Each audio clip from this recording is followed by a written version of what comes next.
What is going on, guys? Welcome to your 16th HTML5 tutorial, and let's go ahead and just, no introduction, let's just go ahead and continue these tutorials. So the very first thing I want to mention is we're going to be starting with this new div tag, and literally it's called new div tag. Now see this div tag? It has two things inside it. It has a section and it has pretty much a news article. So basically, whenever you have something that you want to position inside it, you need to treat it as a box. So go over, and we already treated the main body as a box and also the big wrapper as a box. So since this div tag has children, aka boxes inside it, we need to treat this as a box. So just remember that if it has boxes inside it, the parent has to be a box. Simple enough. So let's just go ahead and say new div, and the very first property is that I'm just going to go ahead and copy one of these, display WebKit box. Because it has boxes inside it, the parent has to be a box. Remember that. One of your favorite quotes from Bucky Roberts. So the only thing I want to do after this is check it out. Right now, basically we're saying, okay, this box is going to contain all of this crap right here. However, unlike our website layout right now, we don't want these things to be positioned one under each other like they are right now. We don't want them to be positioned vertically. We want them to be positioned horizontally. I want one column for this stuff and another column for this little news article, basically like we laid out our website before. So in order to do that, we need to hit WebKit box orient in, I think that's how you spell horizontal. I guess I'll find out the hard way. And basically what I'm saying is, okay, now the children that are inside this box right here, they are going to be laid out side by side instead of one on top of each other. Simple enough. So now let's go ahead and take a look at what we have inside here. We have this section, which is pretty much the main section. So let me just go ahead and copy that so make sure I don't type it wrong. And the main section is this crap right here. So in Notepad, hop over to my CSS file and hit main section. And for main section, the very first thing I want to do is I want to just add a border. So border equals 1 pixel solid blue, and this will show you guys easily what's going on whenever we test out our website. And the other thing I want to do is I want to make this section flexible. So in order to do that, I don't even know if I changed this property already, but I might as well talk to you guys about it again if I did. WebKit box, and I already did this, I remember, flex 1. And remember, whenever we have the property of 1 in here, it pretty much means that this box is going to be flexible. Now, I don't even know if I said this, but by flexible, I just mean that it's going to change in size dynamically depending on how big our browser is. So there you go. Now, let me just go ahead and add some margin so everything is a bunch up together. I'll add margin of 20 pixels, and I might as well add some padding too, or those articles are going to look a little funny, of 20 pixels as well.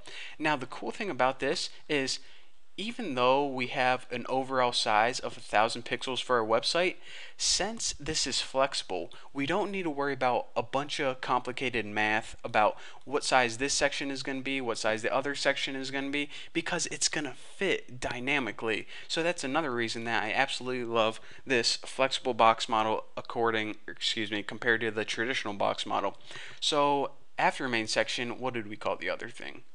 Side news. So let me go ahead and copy this and pound side news.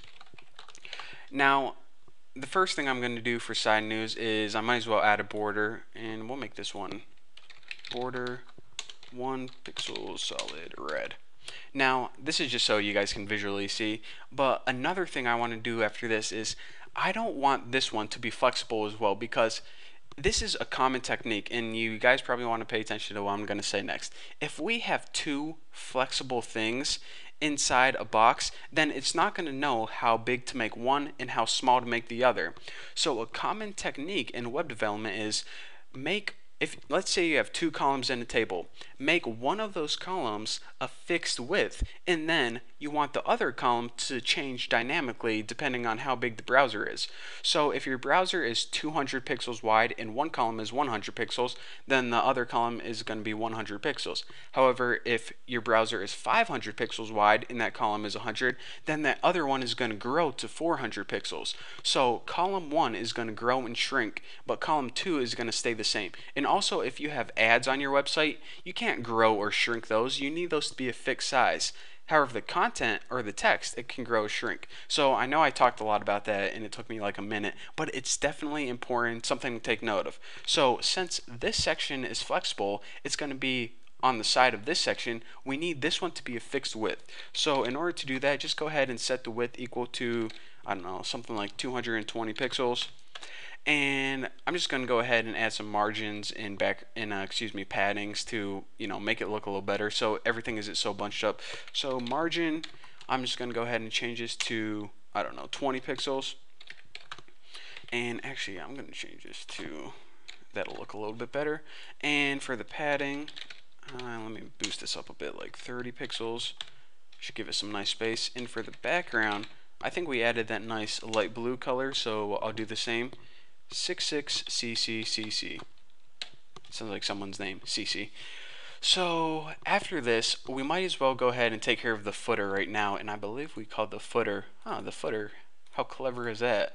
So pound the footer.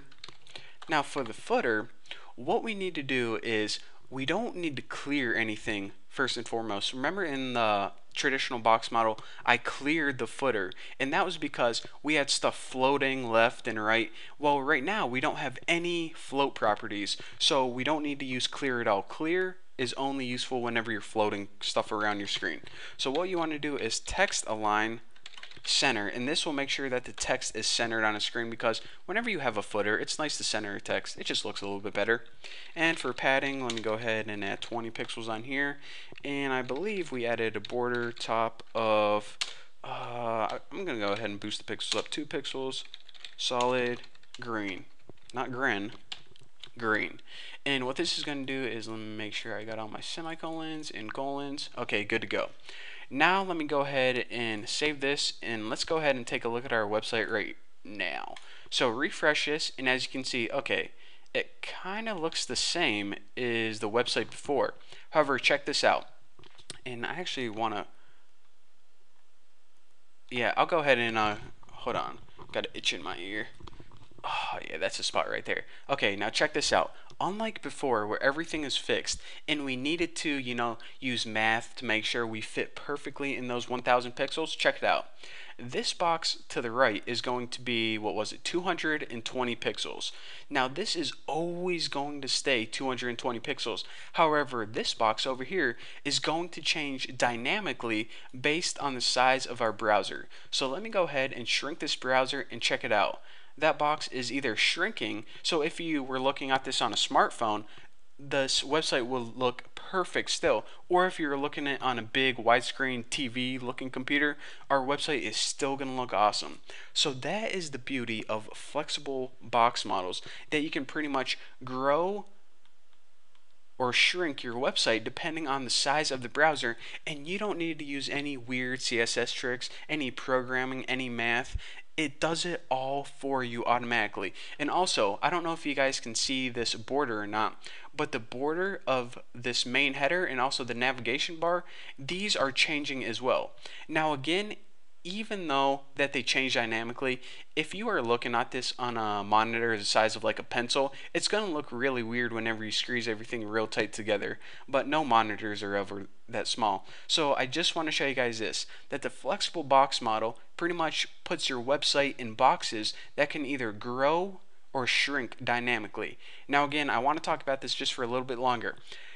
A common and awesome technique is to keep one of these columns fixed and the other one dynamic. So then you can have stuff like ads in here, stuff that needs to be a set size, and the content that can change can either grow or shrink according to the display. So that is the technique. In the next couple tutorials, I'm going to show you guys some even more tricks and showing you guys how to make this website look even better. So thank you guys for watching. Don't forget to subscribe, and I'll see you guys in the next video.